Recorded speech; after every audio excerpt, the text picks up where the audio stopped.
السلام عليكم ورحمة الله وبركاته، وأهلا وسهلا بيكم طلبة تالتة إعدادي، ازيكم عاملين إيه يا أبطال؟ أهلا بيكم يا طلاب الشهادة.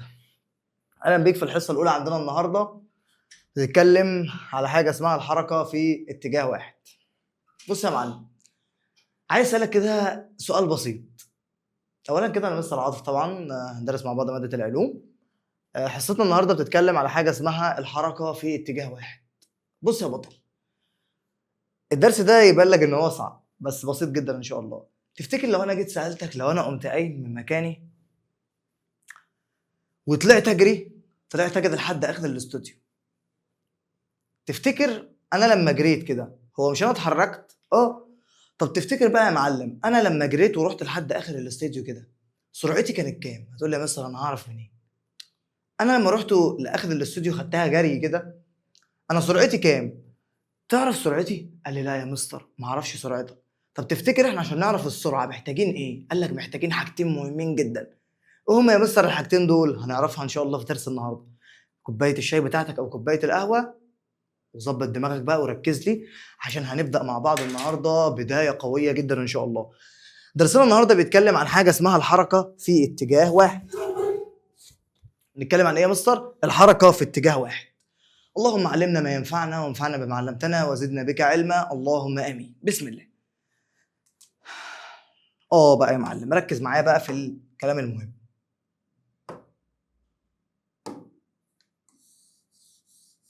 الحركه، اصحى معايا بقى وفوق لي كوبايه القهوه وكوبايه الشاي بتاعتك ويلا بينا نبدا. سمي الله. بسم الله الرحمن الرحيم. هنتكلم على حاجه اسمها الحركه. تفتكر الثلاث لعيبه اللي بيلعبوا قدامي دول بيعملوا سباق؟ اللي قدامي دول بيعملوا سباق يا معلم. قال لي ده اللي هو اللاعب جسم متحرك، وده الحاجز جسم ساكن.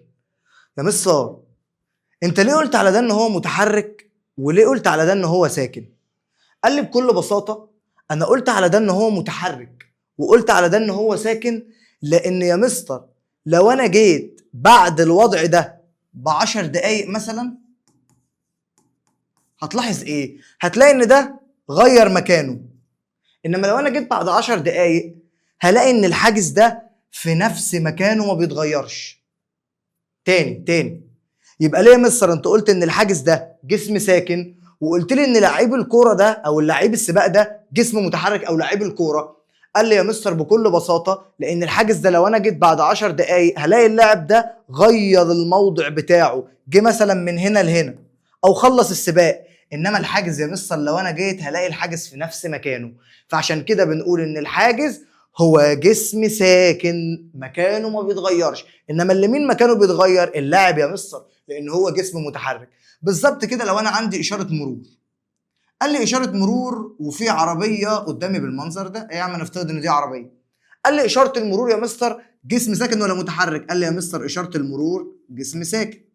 طب العربيه دي جسم ساكن ولا متحرك؟ قال لي يا مستر لو انا جيت مثلا بعد 10 دقائق وبصيت هلاقي ان العربيه يا مستر مشيت مثلا من المسافه دي جت هنا. ده معناها ان العربيه غيرت مكانها من عند اشاره المرور للنقطه دي. معناها ان هي كده جسم متحرك.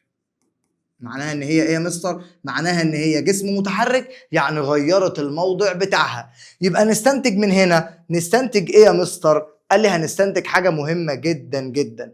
هنستنتج ان مفهوم السكون والحركه. قال لي بوصف الحاجز بانه في حاله سكون لانه بيظل في موضعه بمرور الزمن، مهما عدى عليه وقت هتفضل هنا في مكانه. مهما جيت بعد مرور الزمن باي وقت بقى 10 دقائق ساعه يوم يومين 3 هاجي يا مستر هلاقي الحاجز ده في نفس مكانه ما بيتغيرش. يبقى يا مستر بيوصف الحاجز بانه في حاله سكون. ليه؟ قالوا لانه هيفضل في موضعه بمرور الزمن. انما لو بصيت على اللاعب قال لي بيوصف اللاعب بانه في حاله ايه؟ في حاله حركه. ليه يا مستر؟ لان موضوعه بيتغير بالنسبه لموضع الحاجز اللي هو الجسم الثابت بمرور الزمن. بس انا مش فاهم حاجه. هو انت هتقيس منين ان الجسم ده اتحرك او اللاعب ده اتحرك؟ قال لي من الحاجز. انا بصيت لقيت مثلا الجسم واقف عند الحاجز دلوقتي، بعد شويه لقيته جه هنا. يبقى انا عرفت ان هو غير مكانه منين؟ من الحاجز، لان هو كان بينه وبين الحاجز المسافه دي. فجاه جيت لقيته هو بينه وبين الحاجز المسافه دي كلها. يا مستر، ده معناها ان الجسم ده او اللاعب ده اتحرك من الحاجز لحد النقطه دي. يبقى انا بقيس السرعه ان هو غير موضعه، غير مكانه من هنا لهنا بمرور الزمن، بس بالنسبه لمين؟ بالنسبه لجسم اخر ثابت. لازم تقيس الجسم اللي بيتحرك بالنسبه لجسم ثابت. زي مثلا انا جيت من الاوضه هنا وقمت اتحركت، فانا قمت اتحركت وجريت ورحت لاخر الاستوديو، فانت قست الحركه بتاعتي هتقيس من اللي فين؟ قال لي هقيس من الشاشه لحد اخر الاستوديو. قست الحركه او قست التغير بتاعي بالنسبه لمين؟ بالنسبه للشاشه، بالنسبه للجسم ثابت مكانه وما بيتحركش. يبقى تاني، يبقى تعالى بقى نشوف تعريف الحركه. قال لي يا مستر تعريف الحركه هو تغير موضع جسم بالنسبه لموضع جسم اخر ثابت بمرور الزمن، او تغير موضع جسم بمرور الزمن بالنسبه لموضع جسم اخر ثابت. شوف التعريف اللي انت تفضله. انا بفضل ان انت تحفظ تغير موضع جسم ايه بمرور الزمن بالنسبه لموضع جسم اخر ثابت، عشان التعريف يبقى سهل. يبقى تاني، يبقى الحركه هي تغير موضع الجسم بمرور الزمن بالنسبه لموضع جسم اخر ثابت. زي العربيه بتغير مكانها بمرور الزمن. يعني انا مثلا سبت العربيه الساعه 11، جيت بالساعه 12 لقيت العربيه مثلا وصلت لحد اسكندريه، تمام؟ فانا ايه؟ لقيت ان العربيه مكانها بيتغير. يبقى يعني ايه حركه؟ هي تغير موضع الجسم. الجسم الموضع بتاعه، الموضع يعني المكان، يبقى الجسم يا مستر الموضع بتاعه او المكان بتاعه بيتغير بمرور الزمن. بالنسبه لمين؟ بالنسبه لجسم اخر ثابت. تمام؟ لازم اقيس الحركه بالنسبه لجسم ثابت. عندي جسم ثابت وبقول لك ان الجسم المتحرك ده اتحرك بالنسبه للجسم الثابت اللي واقف مكانه ده. صعب؟ يبقى ده كده تعريف الحركه. طيب، قال لي يا مستر بقى درسنا النهارده بيتكلم عن حاجه اسمها الحركه في اتجاه واحد. حصل. هو يا مستر يعني ايه حركه في اتجاه واحد؟ قال لي الحركه في اتجاه واحد هي التي يتحرك فيها الجسم في مسار واحد، وقد يكون هذا المسار، ركز معايا بقى يا معلم، ركز معايا يا باشا. قال لي يا مستر هي التي يتحرك فيها الجسم في مسار واحد. يعني ايه مسار واحد؟ زي ده كده، ده كده بقول عليه مسار واحد ما بيتغيرش، لا بيخش يمين ولا بيخش شمال، بيفضل ماشي في نفس المسار. يبقى يعني ايه حركه في اتجاه واحد؟ قال لي هي التي يتحرك فيها الجسم في مسار واحد. قال لي مستقيما، يعني يا اما يمشي طوالي كده مستقيم، او منحنيا يا مستر، يعني بيمشي في الطريق منحني كده بالمنظر ده، زي ده كده اسمه طريق منحني. قال لي او كلاهما معا، يا اما يمشي مستقيم زي ما يمشي هنا بالمنظر ده، بعد كده يجي يعمل يوترن، يعني بيعمل ايه؟ بيعمل انحناء. يبقى تاني يا مستر، يبقى الحركه في اتجاه واحد قال لي دي الحركه اللي بيمشي فيها او بيتحرك فيها الجسم في مسار واحد، بيفضل ماشي زي ما هو، يا بيخش يمين ولا بيخش شمال. تمام؟ يبقى الحركه في اتجاه واحد هي التي يتحرك فيها الجسم في مسار ايه يا شباب؟ سمعني، في مسار واحد. شايفك اللي قاعد مش مركز، ركز. قال لي يا مستر اللي بيتحرك فيها الجسم في مسار واحد، والمسار ده ممكن يكون ايه او ايه؟ قال لي يا اما مستقيم ماشي طوالي، يا اما منحني يعني بيعمل يوترن او بيلف، يا اما يا مستر ايه؟ كلاهما معا، يعني بيمشي مستقيم بعد كده بيعمل يوترن. طيب، قال لي يا مستر ابسط انواع الحركه في اتجاه واحد بتكون في خط مستقيم. لما اجي اقول لك ايه هي ابسط انواع الحركه في اتجاه واحد، هتقول لي الحركه في اتجاه واحد في خط مستقيم. في خط مستقيم، مش في خط مش في منحني. يبقى ابسط انواع الحركه هي الحركه في اتجاه واحد، بس فين؟ في خط مستقيم. دي ابسط انواع الحركه. يبقى اما اجي اقول لك في الامتحان اقول لك اكمل ابسط انواع الحركه، هتقول لي يا مستر هي الحركه في اتجاه واحد بس في خط مستقيم. سهله؟ سهله. في اي مشكله؟ يبقى تاني راجع معايا اللي احنا قلناه. احنا قلنا يا مستر ان الحركه هي تغير موضع الجسم بايه؟ بمرور الزمن بالنسبه لموضع جسم اخر ثابت. انا بغير موضوعي يا مستر بمرور الزمن بالنسبه لجسم ثابت يا مستر. تمام؟ دي كده الحركه. وقلنا عندنا الحركه في اتجاه واحد، دي معناها ان انا بمشي ايه؟ في مسار واحد، لا بخش يمين ولا بخش شمال. طب يا مستر ممكن المسار بتاعي يكون مستقيم يعني بمشي زي ما انا طوالي، او ممكن يا مستر بيكون منحني يعني بعمل يوترن وانا ماشي، او ممكن يكون مستقيم او منحني يعني بمشي مستقيم بعد كده بعمل ايه؟ بعد كده بعمل يوترن. طب ابسط انواع الحركه في اتجاه واحد في خط مستقيم ولا ايه ولا منحني؟ قال لي لا يا مستر ابسط انواع الحركه في اتجاه واحد هي الخط المستقيم. صعبه؟ سهله يا مستر. طب يا مستر ايه الامثله للحركه اللي في اتجاه واحد دي؟ قال لي حركه المترو. كلنا عارفين المترو يا مستر. قال لي يا مستر المترو بيتحرك حركه في اتجاه واحد، يا اما يمشي قدام يا اما يرجع لورا، لا بيمشي يمين ولا شمال. ده امثله على الحركه في اتجاه واحد. حركه القطار برضه يا مستر القطر بيمشي زي ما هو، لا بيخش يمين ولا بيخش شمال، يا اما للامام او للخلف. يجي يقول لي علل بقى. بس انت مش هتقول لي كلام وخلاص، لا فهمني. قال لي تعتبر حركه القطار من امثله الحركه في اتجاه واحد. ليه انت قلت على حركه القطر ان هي امثله تبع الحركه في اتجاه واحد؟ هتقول له ليه يا مستر؟ هتقول له التعريف، لان القطار بيتحرك للامام او للخلف في مسار مستقيم او منحني او كلاهما معا، اللي هو تعريف الحركه في اتجاه واحد. بس يبقى ليه القطر من امثله الحركه في اتجاه واحد؟ قول لي يا مستر لان القطر بيتحرك فيه للامام او للخلف، اهو اتحرك للامام او للخلف في مسار مستقيم او منحني او كلاهما معا. بس تقول لي ان هو تاني عشان الناس ما تتلخبطش، ليه الحركه، ليه المترو والقطر في خط الحركه في اتجاه واحد؟ قال لي يا مستر لان المترو او القطر بيتحركوا للامام او للخلف في خط مستقيم او ايه، او منحني او كلاهما معا. في اي مشكله؟ بسيطه. هنخش بقى على الحته اللي بعد كده. يا مستر اللي انت اتكلمت عليها يا مستر في اول الفيديو، اللي هي السرعه. ركز بقى معايا يا بطل، ركز معايا يا جميل. السرعه يا مستر. قال لي يا مستر انت قلت لي ان انا بتحرك. طيب انا واقف اهو، انا كده ساكن ولا متحرك؟ انا كده ساكن. طب انا مشيت اهو، جيت كده، انا يا مستر غيرت موضوعي من هنا لحد هنا، يبقى انا يا مستر اتحركت. طب تفتكر انا اتحركت بسرعه قد ايه؟ تقول لي سرعه مش عارف. تعالى بقى نتعلم ازاي نحسب السرعه. مش انت قلت لي ان انا اتحركت؟ طب قول لي سرعتي، انا اتحركت بسرعه قد ايه؟ لا يا مستر انا مش عارف اتحركت بسرعه قد ايه. تعالى بقى نتعلم مع بعض ازاي نحسب السرعه. قال لي يا مستر بنستخدم مصطلح السرعه ده عشان اوصف واقارن بين حركه الاجسام، اشوف مين فيهم اسرع ومين فيهم ابطا.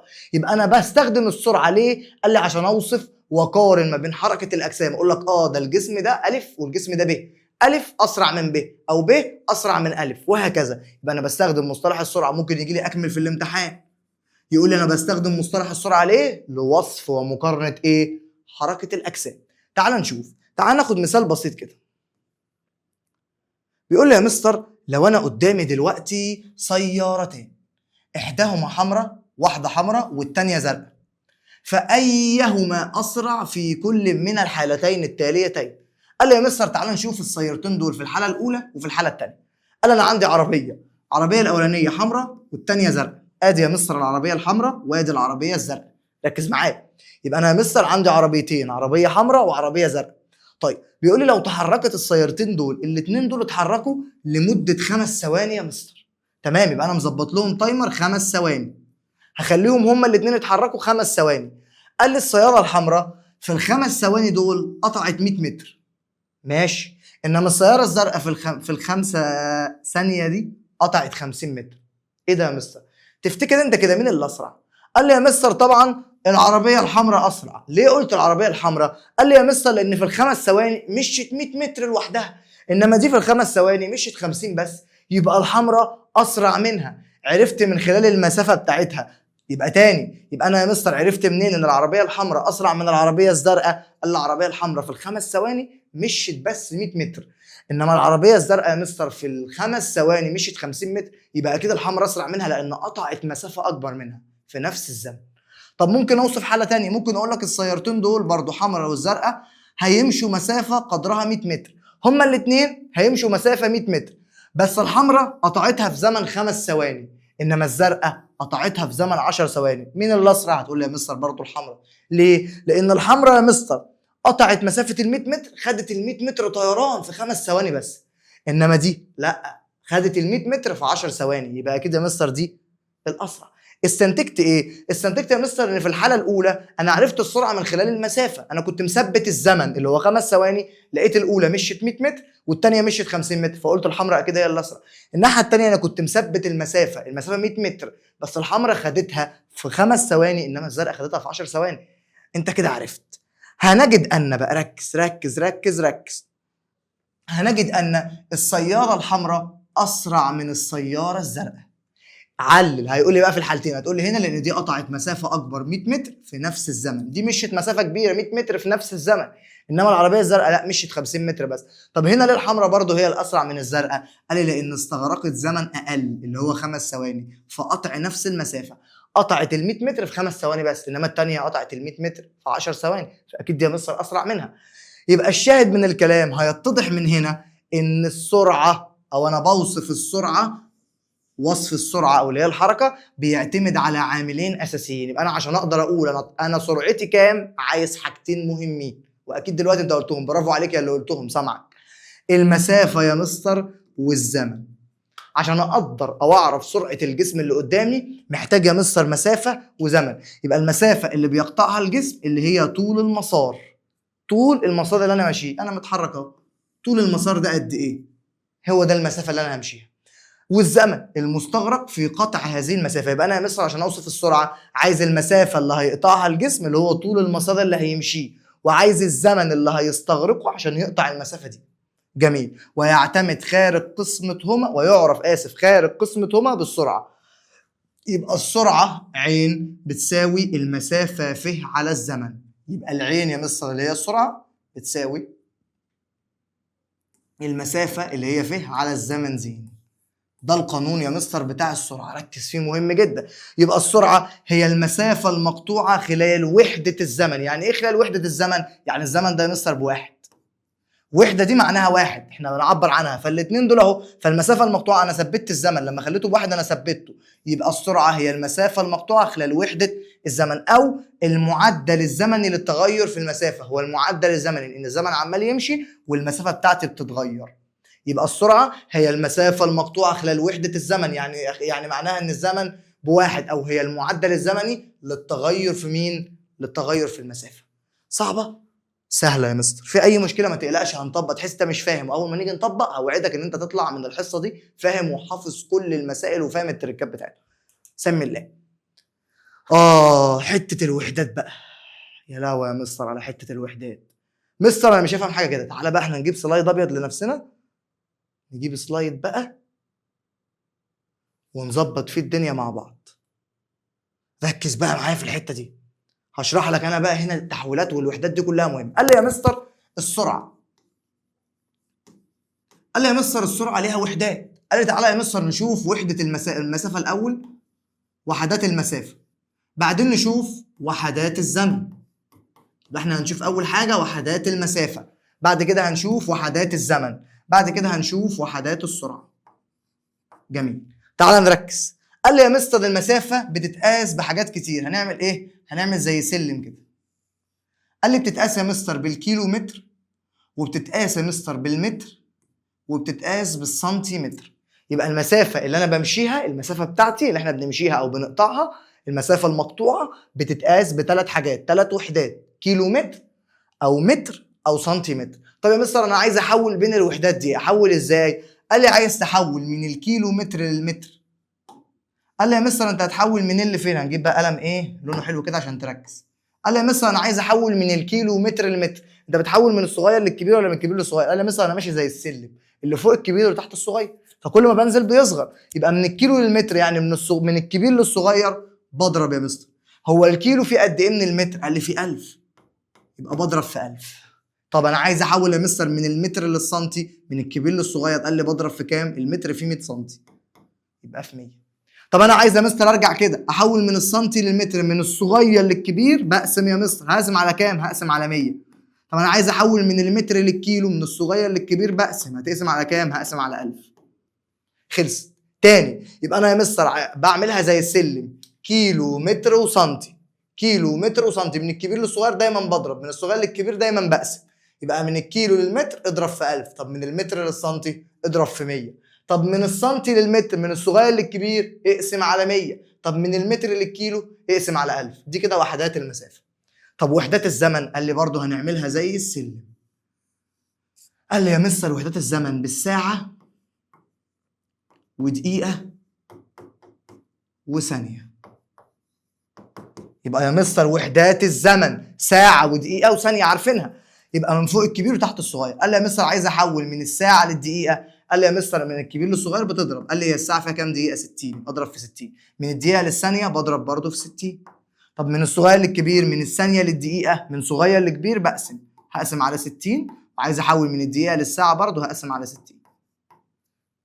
جميل يا مستر. يبقى من الساعه للدقيقه اضرب في 60، من الدقيقه للثانيه اضرب في 60. طب من الصغير للكبير اقسم على 60، لان الثانيه فيها 60، الدقيقه فيها 60 ثانيه، فانت عايز تحول من دي لدي اقسم على 60. طب يا مستر يبقى كده وحدات السرعه ايه؟ ركز معايا بقى يا معلم، ركز بقى معايا تعالى.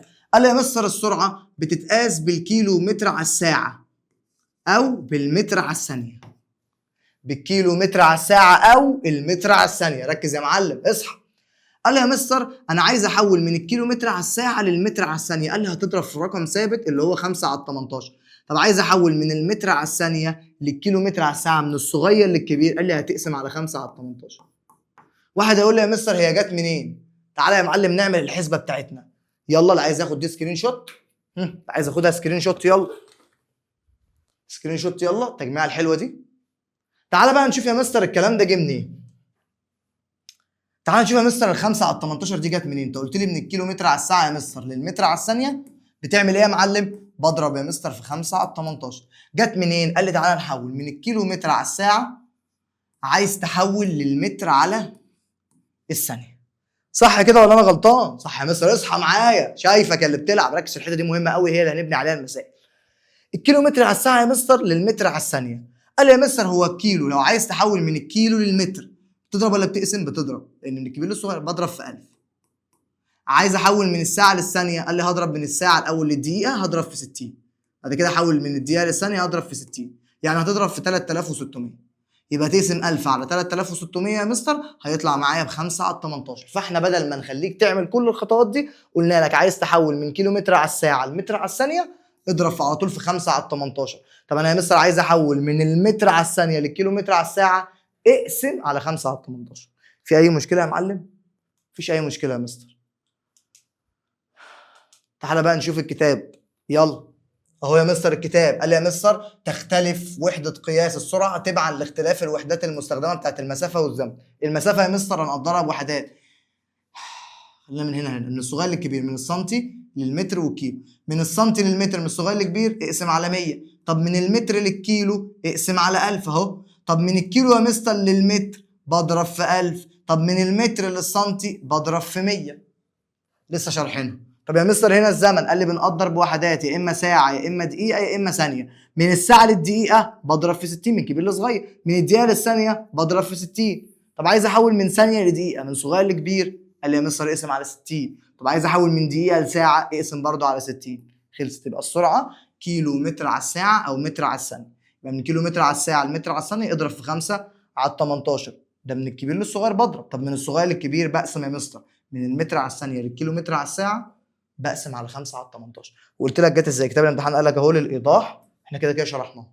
في اي مشكله؟ تاني تاني تاني تاني تاني، حاسس ان انت تهت؟ ما تتوهش يا معلم. تعالى بقى نشوف اللي هو قايله لك هنا. كده كده هنحل وهجمع لك كل ده في الاخر، اتقل عليا. قال لي يا مستر متى يتساوى مقدار سرعه الجسم مع مقدار المسافه التي يقطعها. امتى يا مستر سرعه الجسم دي تساوي المسافه؟ قال لي لما يقطع الجسم دي هذه المسافه خلال وحده زمن. يعني يا مستر بالبلدي لما الزمن يكون بواحد، ما لما ده يكون بواحد خلاص ملوش لازمه. يبقى السرعه بتساوي المسافه، تمام؟ يبقى السرعه امتى تساوي المسافه؟ قال لي لما يا مستر اقطع المسافه دي خلال وحده زمن، يعني خلال واحد من الزمن. وبالتالي خلاص الزمن بواحد، يعني معناها ان الاثنين دول بيساووا بعض. يبقى الزين بواحد ثانيه او واحد دقيقه او واحد ساعه، فمعناها ان العين بتساوي الفي، السرعه بتساوي المسافه. طيب ممكن يجي في الامتحان يبقى تاني، يبقى امتى السرعه تساوي المسافه؟ اللي لما يقطع الجسم المسافه دي خلال واحد زمن، تمام؟ لان اهو العين بتساوي الفيه على الزين، فهنحط ده بواحد يا مستر. يبقى من هنا العين في واحد بعين والفيه في واحد بفيه، يبقى العين يا مستر بيساوي الفيه اللي هو السرعه بتساوي المسافه. في اي مشكله؟ طيب ما معنى ان طياره بتتحرك بسرعه مقدارها 5000 كيلو متر على الساعه؟ قال لي يا مستر يعني ايه السرعه؟ قال لي يبقى معناها ان الطائره دي بتقطع مسافه قدرها 500 كيلو متر في زمن قدره ساعه. الطياره بتقطع مسافه 500 متر في الساعه، 500 كيلو متر اسف، في الساعه الواحده. طب هنا يا مستر سياره متحركه بتقطع مسافه 100 متر في زمن 2 ثانيه. قال لي ايه ده يا مستر؟ ده مش جايب لي السرعه. تقوم حاسبها، انت عارف ان السرعه بتساوي المسافه على الزمن. المسافه بكام؟ 100 متر، الزمن ب 2 ثانيه، يطلع بكام؟ يطلع ب 50 متر على الثانيه. يبقى ده معناها يا مستر ان السياره دي بتتحرك بسرعه مقدارها 50 متر على الثانيه. هنا جابها لك مباشر، اداك السرعه فانت قلت خلاص ان هي المسافه المقطوعه، المسافه 500 كيلو متر ايه في زمن قدره ساعه. انما هنا خلاك تحسبها، اداك المسافه 100 متر وقال لك الزمن 2 ثانيه، فانا عارف ان السرعه بتساوي المسافه على الزمن، فالمسافه 100 متر يا مستر، والزمن 2 ثانيه، قسمتهم على بعض تطلع ب50. يبقى اقول له اي ان السياره دي بتتحرك بسرعه مقدارها 50 متر على الثانيه. فيها اي مشكله؟ بسيطه. نكمل. الحته دي بقى هتحس ان هي عكه. انا مش عايز ادخلك في ايه، في العكه دي. تعالى بس نخش على السلايد اللي بعده ونرجع لها تاني. انا مش هدخلك انا في العكه دي، انت مش تفهم حاجه. تعالى بس ايه، نشوف يا مستر الحته دي عشان تفهم. بص يا عم، بص يا باشمهندس، الحته دي فيزياء، عايز واحد بيشغل دماغه. قال لي يا مستر انت قلت لي يا مستر ان السرعه بتساوي المسافه على الزمن. طب انا عايز اعرف ايه علاقه دول ببعض يا مستر، ايه علاقتهم ببعض يا مستر، ايه علاقتهم ببعض؟ قال لي يا مستر دي السرعه بتساوي المسافه على الزمن. قال لي العلاقه بقى، ايه العلاقه ما بين السرعه وبين المسافه يا مستر؟ علاقتهم ببعض ايه؟ تعال نشوف. قال لي لو انا قلت لك ان السرعه بتساوي مثلا المسافه اللي هي مثلا وليكن 100 متر على الزمن اللي هو 1 ثانيه، هيطلع يا مستر السرعه 100 متر على الثانيه. تمام. لو انا قلت لك يا مستر ان عين 2 بتساوي المسافه اللي قطعتها 200 متر على الزمن يا مستر اللي هو 1 ثانيه، قال لي يا مستر يبقى السرعه 200 متر على الثانيه. ايه يا مستر، ايه اللي انت استنتجته؟ استنتجت يا مستر من هنا ان انت لما زودت المسافه زودت السرعه. اهو المسافه لما كانت 100 السرعه كانت 100، المسافه لما كانت 200 السرعه بقت 200. يبقى انا كل ما بزود المسافه السرعه بتزيد عند ثبوت الزمن. انا اخلي الزمن بواحد قدامك اهو. يبقى عند ايه؟ عند ثبوت الزمن. تاني، انا قلت لك السرعه الاولانيه بتساوي المسافه اللي هي 100 متر على 10 ثانيه، طلعت السرعه 100 متر على الثانيه. السرعه الثانيه المسافه ب 200 على 1 ثانيه، طلعت ب 200. مين سرعته اكبر؟ قال لي عين 2 اكبر من عين 1. ده معناه يا مستر ان انا كل ما بزود المسافه كل ما السرعه بتزيد. امتى؟ عند ثبوت الزمن. يعني الزمن ده بنخليه بواحد. عند ثبوت الزمن يعني معناها ان الزمن بكام يا شباب؟ بواحد. يبقى هنا سرعه الجسم المتحرك عين، والمسافه اللي بيقطعها فيه يا مستر عند ثبوت زمن الحركه، يعني الزمن بكام؟ الزمن بواحد. قال لي علاقه طرديه، يبقى كل ما المسافه هتزيد كل ما ايه اللي هيحصل للسرعه؟ هتزيد. يبقى زي ما اتفقنا يا شباب ان انا عندي يا مستر السرعه بتساوي المسافه على الزمن. فايه العلاقه ما بين السرعه وبين المسافه يا معلم؟ قال لي يا مستر العلاقه ما بين السرعه وبين المسافه علاقه طرديه، كل ما المسافه بتزيد كل ما السرعه بتزيد. امتى؟ عند ثبوت الزمن، يعني لما الزمن يكون بواحد. تمام؟ يبقى سرعه الجسم المتحرك عين والمسافه اللي بيقطعها فيه عند ثبوت الزمن علاقه طرديه، كل ما المسافه تزيد كل ما السرعه تزيد. اي ان كلما زادت المسافه المقطوعه اللي هي فيه، كل ما المسافه المقطوعه اللي هي فيه زادت تزداد السرعه عين عند ثبوت الزمن، والعكس صحيح. ازود المسافه تزود السرعه، ازود المسافه اعمل ايه؟ ازود السرعه. جميل. علل تزداد سرعه الجسم المتحرك كلما زادت المسافه خلال نفس الزمن، يعني الزمن بواحد. قال لي يا مستر ان السرعه بتتناسب تناسب طردي مع المسافه عند ثبوت الزمن. طيب تعال نشوف يا مستر العلاقه رقم 2. ركز بقى معايا في الحته اللي جايه دي، مهمه قوي قوي قوي. قال لي يا مستر لو احنا جينا قلنا ان السرعه اللي عندي عين 1 بتساوي المسافه مثلا اللي هي 100 متر على زمن يا مستر مثلا 1 ثانيه، قال لي هيطلع معايا يا مستر ان السرعه 100 متر على الثانيه. طيب قلت لك ان عين 2 بتساوي المسافه اللي هي 100 متر برضو، مثبتين المسافه على الزمن مثلا 2 ثانيه، هيطلع معايا ب 50 متر على الثانيه. الطالب الشاطر قال لي خلاص يا مستر بسيط، كل ما انت بتزود الزمن السرعه اللي عند حضرتك بتقل. علاقه بينهم علاقه عكسيه، لان انا مستر مثبت المسافه اللي هي 100 متر، وانا ملاحظ ان كل ما بزود الزمن، يعني لما كان 1 كانت السرعه 100 متر على الثانيه، طب الزمن لما بقى 2 السرعه بقت 50 متر على الثانيه. يبقى انا استنتجت يا مستر ان عين 1 اقل من عين 2. ليه؟ لان بزياده الزمن بتقل السرعه. تعال نقرا الكلام ده اهو. قال لك اهو سرعه الجسم المتحرك، سرعه الجسم المتحرك عين وزمن الحركه زين عند ثبوت المسافه. يبقى انا بقارن السرعه بالزمن عند ثبوت المسافه ثابته. قال لي علاقه عكسيه، كل ما الزمن هيزيد كل ما السرعه هتقل. علاقه عكسيه اي ان كلما زاد زمن الحركه زين تقل السرعه عين عند ثبوت المسافه، والعكس صحيح. يبقى بيزداد الزمن بتقل السرعه، زي ما احنا ملاحظين لما زودنا الزمن السرعه قلت. هنا بيقول لي علل تزداد سرعه الجسم المتحرك كلما قل الزمن المستغرق لقطع نفس المسافه. نفس المسافه يعني مسافه بواحد، انا مثبتها. قال لي لان السرعه بتتناسب عكسيا مع الزمن عند ثبوت مين؟ عند ثبوت المسافه. يبقى انت استنتج ان المسافه علاقه طرديه مع السرعه، كل ما بتزود المسافه كل ما بتزود السرعه. طب يا مستر الزمن علاقه عكسيه مع السرعه، كل ما بتزود الزمن كل ما السرعه بتقل. جميل، في اي مشكله؟ الحته بقى اللي انا عايزك تفهمها، تعال نشوف الراجل هنا عامل لك ايه. قال لي يا مستر سيبك من الحاله دي، قطع جسم متحرك. انت عرفت دلوقتي يا مستر ان ان انا اسف يا شباب، السرعه بتساوي المسافه على الزمن. جميل. هنا بيقول لك قطع جسم متحرك، وبيقول لي ماذا يحدث للسرعه؟ ايه اللي هيحصل للسرعه؟ قطع جسم متحرك نفس المسافه، يعني المسافه بواحد، التي تحركها في نص الزمن. اصحى، في نص الزمن. قال لي يا مستر يطلع معايا السرعه ب2 عين، مقام المقام بسط، او اعملها بالاله. هتجيب الاله اهو يا عم، ثواني، تعالى يا عم هنجيب الاله اهو يا مستر. الاله قدامك اهو، شايف؟ 1 على نص ظاهره ب2 اهي يا مستر، تمام؟ يبقى السرعه يا مستر ايه اللي هيحصل لها؟ بتزداد للضعف. طب تعال نشوف هنا، يبقى تزداد سرعه الجسم المتحرك للضعف. دي الطريقه اللي انا عايزك تستخدمها. هنا بقى هتتعب نفسك، خد دي. قال لي يا مستر طيب تعال نشوف المثال الثاني، العين بتساوي المسافه على الزمن. اقرا. بيقول لي يا مستر استغرق جسم متحرك ضعف الزمن لقطع نص المسافه.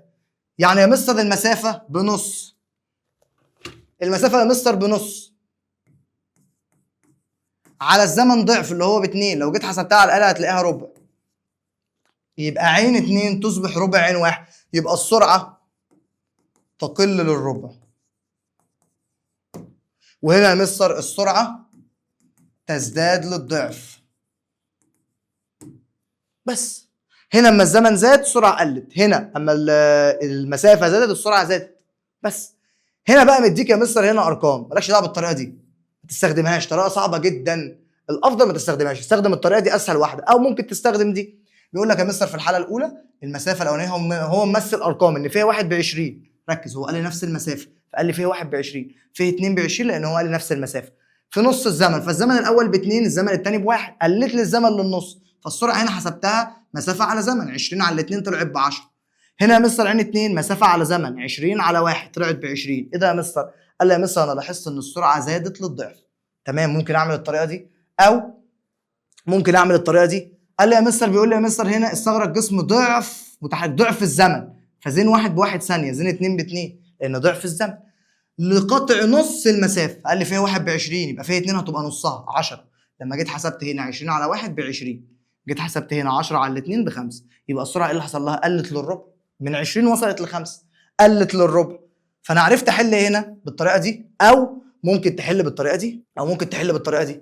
يبقى انما الطريقه دي ما تستخدمهاش، الطريقه دي صعبه جدا. انا اللي بقول لك اهو، انا بقول لك حل بطريقتي اللي انا قلت لك عليها، تشوف المسافه نفس المسافه يبقى حط بواحد، نص الزمن حط نص، تلاقي السرعه طلعت ب2، يبقى اللي يحصل للسرعه هتزيد للضعف. هنا بيقول لك استغرق جسم ضعف الزمن، حط الزمن من هنا ب2 لنص المسافه، حط فوق هنا نص يطلع معاك ربع، يبقى السرعه تقل للربع. واحد يقول مثلا السرعه تزيد للربع، يا راجل في حاجه اسمها السرعه تزيد للربع؟ مفيش الكلام ده. يبقى استخدم الطريقه دي، او ممكن انت تستخدمها بارقام، بس الارقام هتحيرك وهتتعبك، الطريقه دي اسهل عشان ما تلخبطش نفسك. تمام، يبقى الطريقه دي استخدمها، دي اسهل طريقه، اسهل من كتاب الامتحان، ابسط حاجه. انا قلت لك دايما طلاب مصر عاطف بجد غير اي حد، اخليك تحل المساله في ثانيه، انما تحل كده تاخد وقت. انا عايز طلابنا يحلوا الامتحان صح، وباذن الله درجاتهم تكون عاليه، وكمان في وقت قليل. سمي الله، بسم الله. تعالى يا مستر نشوف الحته اللي فوق كنا هننساها. بص يا معلم، بيقول لك هنا يا مستر يقود خالد دراجه بسرعه 10 كيلو متر في 5 ساعات. خالد بيسوق دراجه، يعني موتوسيكل او دراجه، بمسافه 10 كيلو متر يا مستر في 5 ساعات، على 5 ساعات يعني. ويقود محمد دراجه بسرعه 12 كيلو متر في 5 ساعات. محمد بيمشي 12 كيلو في 5 ساعات، وبيقود حمدي دراجه بسرعه 15 كيلو متر في الساعه. مين؟ حمدي بيمشي ب 15 كيلو متر في الساعه الواحده. فبيقول لك يا مستر بيوضح بدون حسابات، ومش عايزك تحسب حاجه، مين اللي اسرع، خالد ولا محمد ولا حمدي؟ قال لي يا مستر خالد بيمشي ال 10 كيلو في 5 ساعات، انما محمد بيمشي ال 12 كيلو في 5 ساعات، انما حمدي مشي ال 15 كيلو في ساعه. بقى مين اسرع؟ قال لي ده محمد ماشي 15 كيلو لوحده في ساعه، ده ماشي 12 في 5 ساعات، وده ماشي 10 في 5 ساعات.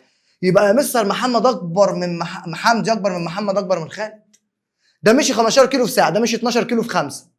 ايه ده؟ ده مشي 10 في 5. ايه ده؟ ده مشي 12 كيلو يا مستر في 5 بس. هو عايز اسرع واحد فيهم. مين اللي اسرع؟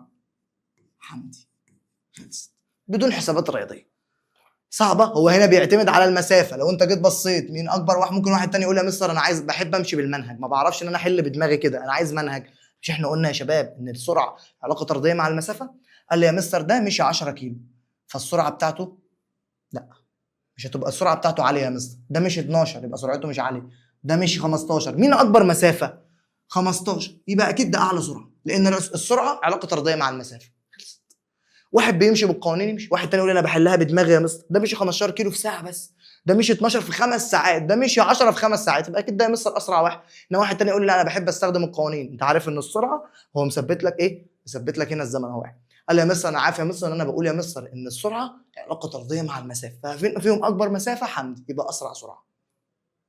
ممكن تحلها بدي، انا بديك كذا طريقه لان الحاجات دي عايزه حد بيشغل دماغه. سمي الله واد، صلي على النبي. لو فصلت كده قوم اغسل وشك وكوبايه القهوه بتاعتك يلا، عشان الجزء اللي جاي هنطبق على الكلام ده. تعالى يا مستر بقى المثلثات اللي بتعبك بيها دي. فكك يلا من المثلثات دي،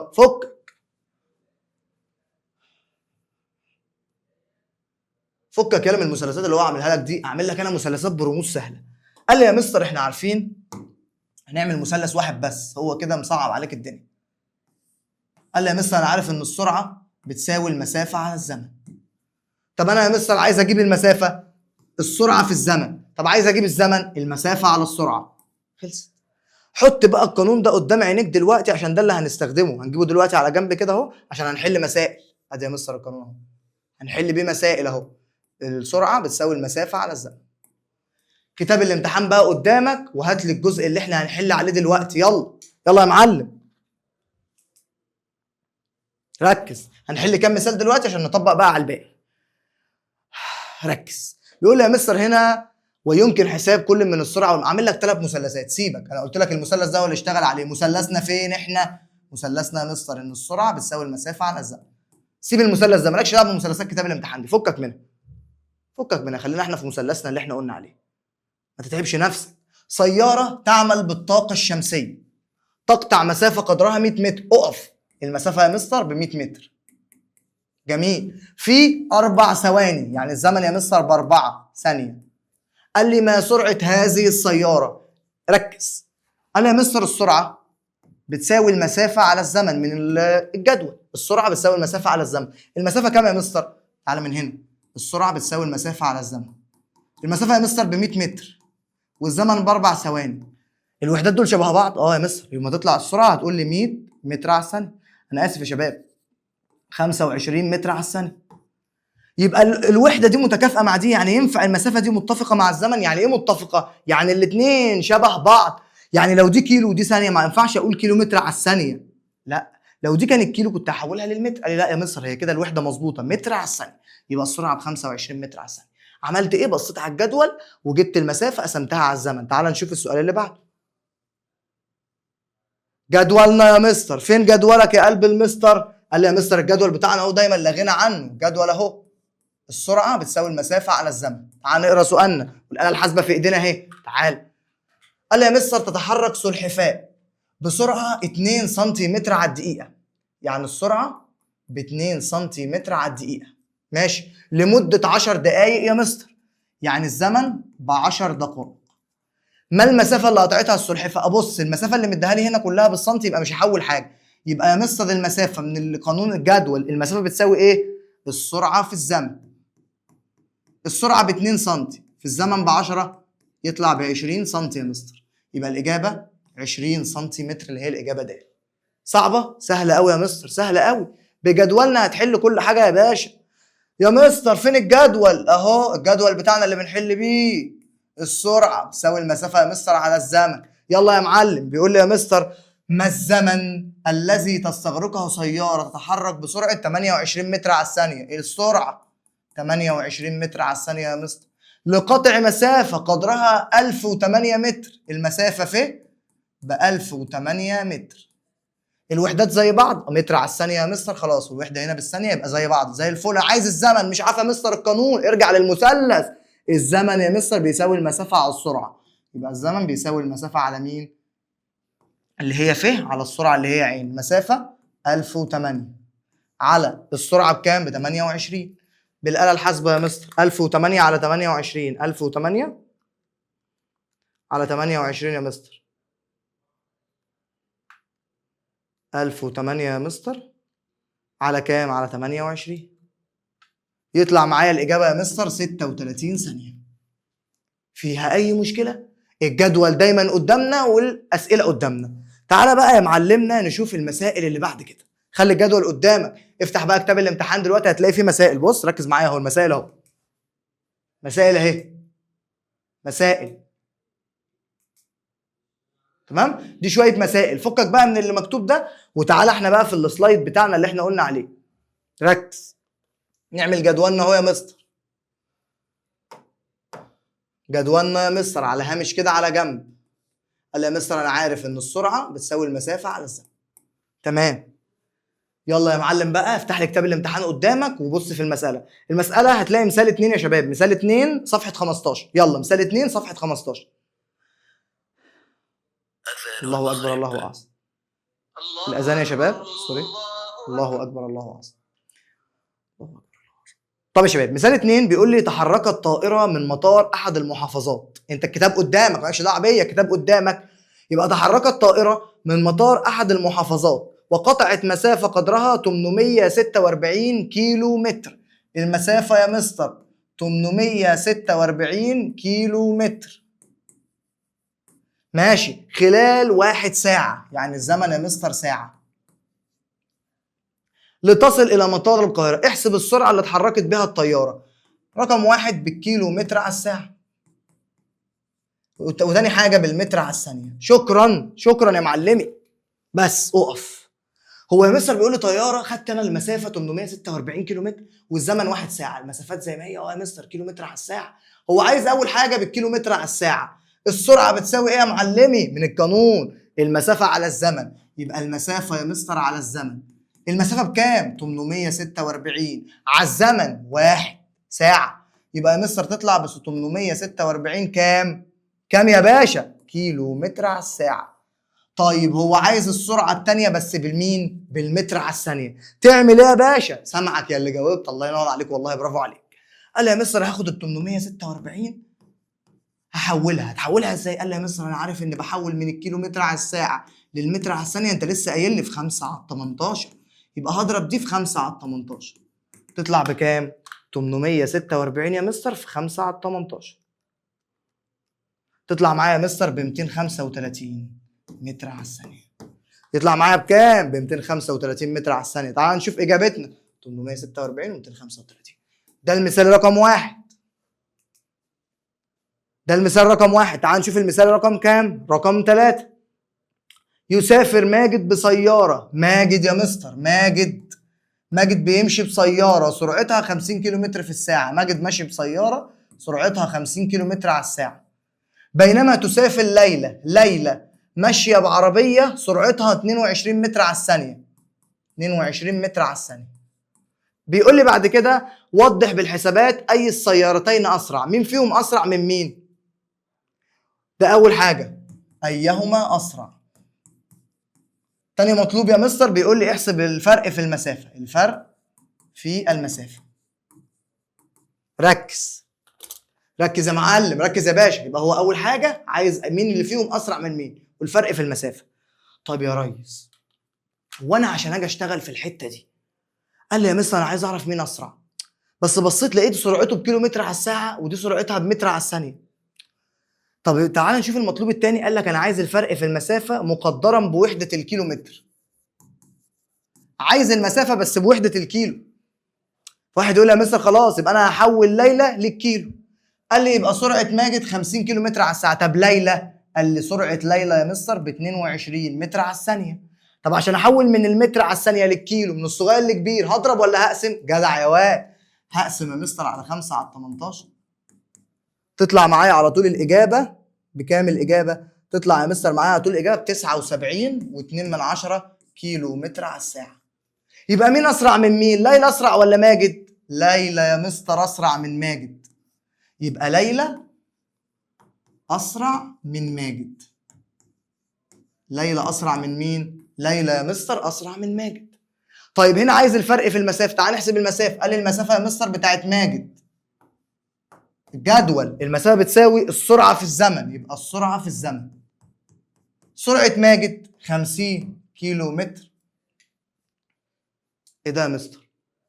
مستر انا مش عارف الزمن. واحد يقول ايه ده؟ انا معيش الزمن يا مستر، اعمل ايه؟ هو ما سبكش في المسألة. قال لك انت عايز المسافة بتساوي السرعة في الزمن. لو بصيت في الاول قال لك تسافر ماجد بسيارة سرعتها 50 وليلى بسرعتها 22، فقال لك احسب المسافة بين السيارتين بعد مرور ساعة. بعد مرور ساعة، يبقى بعد مرور ساعة يا مستر. يبقى يا مستر 50 في 1 اللي هي الساعة يطلع ب 50 كيلو. دي مسافة ماجد. طب مسافة ليلى؟ قال لي يا مستر اللي هي الفه. قال لي برضه هتساوي السرعة في الزمن. السرعة بتاعت ليلى ب 79.2 في 1 يبقى يطلع معايا ب 79.2 كيلو متر برضه يا مستر. فهو عايز الفرق في المسافة، يبقى اطرح، يبقى فيه 2 ناقص فيه 1. اطرح الكبير ناقص الصغير. 79.2 ناقص 50. لو جيت حسبتها حضرتك هتطلع معاك بكام؟ تطلع معايا ب 29.2 كيلو. خلصت. يبقى يا مستر انا في المسألة عملت ايه بكل بساطة؟ قال لي يا مستر هو مديني ماجد سرعته 50 كيلو متر وليلى 22 كيلو متر على الثانية. فانا عملت ايه بكل بساطة؟ انا يا مستر بيقول لي مين اسرع، فانا عايز اقارن السرعتين ببعض، بس مش هعرف اقارن. قابلتني مشكلة ان الاثنين مش نفس الوحدة. بصيت على المطلوب الثاني لقيت الفرق في المسافة كيلو متر. يبقى يا مستر الاسهل لي ان انا احول من متر على الثانية للكيلو ولا من كيلو للمتر؟ قال لي لا، هو عايز كله بالكيلو متر. يبقى خلاص حول دي. فاقول له عشان احول من المتر على الثانية للكيلو متر على الساعة، من صغير لكبير بقسم. يبقى هقسم على 5 على 18. طلعت معايا يا مستر السرعة بتاعت مين؟ بتاعت ليلى. يبقى بصيت لقيت ماجد 50، ليلى 79.2. مين أسرع؟ ليلى. طيب ليلى أسرع من ماجد. خلصنا الجزئية دي، خلصنا من الحتة دي. قال لي بعد كده أنا عايز الفرق في المسافة بينهم. قال لي أشوف يا مستر المسافة بتاعت ماجد، المسافة من المثلث، السرعة في الزمن. يبقى السرعة في الزمن السرعة بتاعته 50 في مين؟ قال لك يا مستر هم المسافة دي كلها بعد مرور ساعة واحدة. كتبها لي في السؤال بس احنا بنسينا نكتبها. ساعة واحدة يبقى 50 في ساعة يطلع ب 50 كيلو. طب ليلى؟ قال لي السرعة في الزمن، السرعة ب 79.2 في ساعة برضو يطلع معايا 79.2. يبقى مين اللي بنعمل بقى الفرق في المسافة؟ فيه 2 ناقص فيه 1. 79.2 ناقص 50 يطلع 29.2. 29.2 يا مستر. تمام؟ كده حلينا السؤال. في أي مشكلة؟ السؤال ده هام جدا، ويعتبر لو انت قدرت تحل معايا فيه لان في تحولات وفي شغل. تمام؟ اللي عايز يصور الحل يلا يصور. يلا بقى ناخد معانا اخر مسألة في الحصة دي، اخر مسألة خالص في حصتنا، المسألة الأخيرة يا شباب في الحصة بتاعتنا عشان ما نطولش أكتر من كده. ركز يا معلم. مثال 4 يا مستر بيقول لي قطار بدأ رحلة طولها 200 كيلو متر. يعني ايه يا مستر؟ يا مستر نسينا نكتب المثلث. مثلثنا يا مستر، مثلثنا يا مستر السرعة بتساوي المسافة على الزمن. قال لي يا مستر تعالى نقرا السؤال. بيقول لي يا مستر السؤال صفحة يا شباب 16. بيقول لي قطار بدأ رحلة طولها 200 كيلو، يعني المسافة 200 كيلو. بدأها امتى؟ كيلو متر. قال لي يا مستر الرحلة دي بدأها 6 صباح، يعني القطر اتحرك الساعة 6 الصبح، مشي مسافة طولها 200، ماشي بسرعة قدرها 40 كيلو متر على الساعة. يعني مشي يا مستر بسرعة 40 كيلو متر على الساعة. ماشي. بيقول لي امتى هيكون موعد الوصول؟ متى يكون موعد الوصول؟ هيوصل امتى؟ هيوصل الساعة كام بالظبط؟ اللي انت فهمته من السؤال ان هو عايز زمن، صح؟ قال لي موعد الوصول يعني عايز الزمن. يا مستر انا مش عارف الزمن بيتجاب منين. اهو الزمن يا مستر مسافة على سرعة، يبقى الزمن اللي هو زين هيساوي المسافة على السرعة. المسافة يا مستر من نفس الوحدة. قال لي المسافة ب 200 كيلو على السرعة اللي هي 40 كيلو متر على الساعة. زي بعض متساويين. كم يا معلم؟ احسبها على بعضها. 200 على 40 هيطلع معاك ب 5 ساعة، 5 ساعات بالظبط. يبقى امتى موعد الوصول؟ قال لي هو اتحرك 6، يبقى زمن الوصول. قال لي يا مستر هو بدأ يتحرك الساعة 6 وقعد 5 ساعات في المشوار، يبقى هيوصل الساعة كام؟ هيوصل الساعة 11 صباحا. خلصت. يبقى تاني يا مستر، يبقى هو يا مستر قال لي عربية أو قصدي قطار يا شباب بدأ رحلته الساعة 6 الصبح. ماشي، مشي مسافة 200 كيلو متر والسرعة بتاعته كانت 40 كيلو متر على الساعة، فطلب مني متى يكون موعد الوصول؟ القطر ده هيوصل الساعة كام؟ يعني عايز زمن. قلنا الزمن بيساوي المسافة على السرعة. اهو الزمن بيساوي المسافة على السرعة، مسافة 200 على السرعة 40، اتنين زي بعض كيلو متر. تمام، يبقى يطلع معايا الزمن ب5 ساعات. يبقى هيوصل امتى؟ ما تجيبليش دي وتسكت، لا هو قال لك هيوصل امتى، ما قالكش احسب لي الزمن وخلاص، قال لك ميعاده امتى. قال لي يا مستر هو اتحرك الساعة 6 وهيقعد 5 ساعات، يبقى هيوصل الساعة 11 الصبح. خلصت كده، احنا خلصنا المحاضرة بتاعتنا.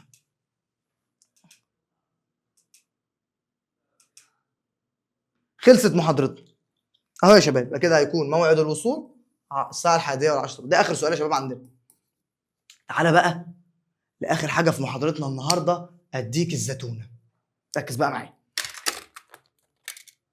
هناخد بقى يا مستر الزتونة اللي هو الأفكار والتريكات. تعالى بقى نجمع لك اللي احنا قلناه كله في الحتة دي. اتفقنا يا مستر؟ يجي يجيب لي سؤال بقى في الامتحان، ركز.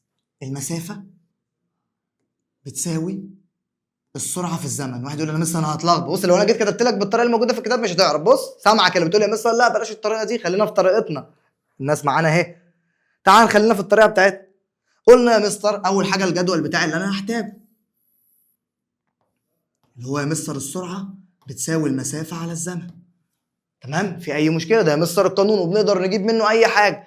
يبقى اما جيت اقول لك عشان اوصف الحركه بتاعه الجسم هحتاج عاملين مهمين، مسافة على زمن. قال لي يا مستر عشان اوصف الحركة بتاعت الجسم بنوصفها بايه؟ من خلال السرعة. فهو ممكن يجي يقول لك في الامتحان يقول لك اكمل لوصف حركة الجسم نحتاج عاملين اساسيين. ايه هم العاملين الاساسيين دول؟ قال لي يا مستر المسافة والزمن. تريك، يبقى ده القانون. طب التحويلات يا مستر بتلخبط فيها. قبل ما اقول لك بس التحويلات اصبر على رزقك، قبل ما اقول لك على التحويلات تعالى نديك الحتة اللي هي العلاقة. قال لي يا مستر السرعة بتساوي المسافة على الزمن، وعرفنا يا مستر إن المسافة علاقة طردية مع السرعة، كل ما المسافة تزيد كل ما السرعة تزيد عند ثبوت مين؟ عند ثبوت الزمن. جميل. طب يا مستر قلنا بقى تاني حاجة، دي أول علاقة. تاني علاقة العين بتساوي الفه على الزين، المسافة على الزمن. قال لي يا مستر عرفنا إن الزمن كل ما يزيد كل ما السرعة تقل، دي علاقة هنا طردية عند ثبوت مين؟ عند ثبوت الزمن، اوعى تتلخبط. انما هنا علاقه عكسيه، كل ما الزمن هيزيد كل ما السرعه تقل عند ثبوت مين؟ عند ثبوت المسافه. سامعك اللي بتجاوب والله، سامعك الله ينور عليكم يا شباب.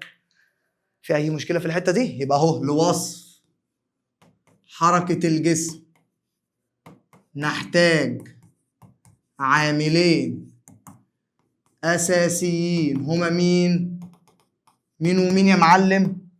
المسافه يا مستر والزمن.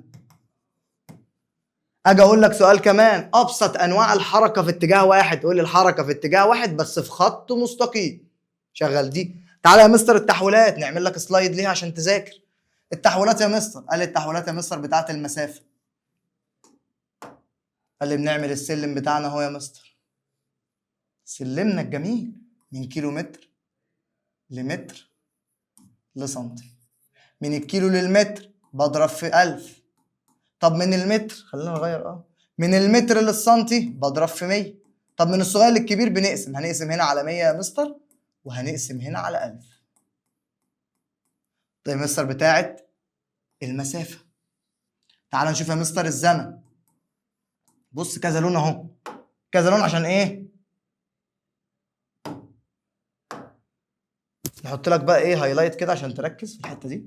اهو هايلايت اخضر اخضر اخضر.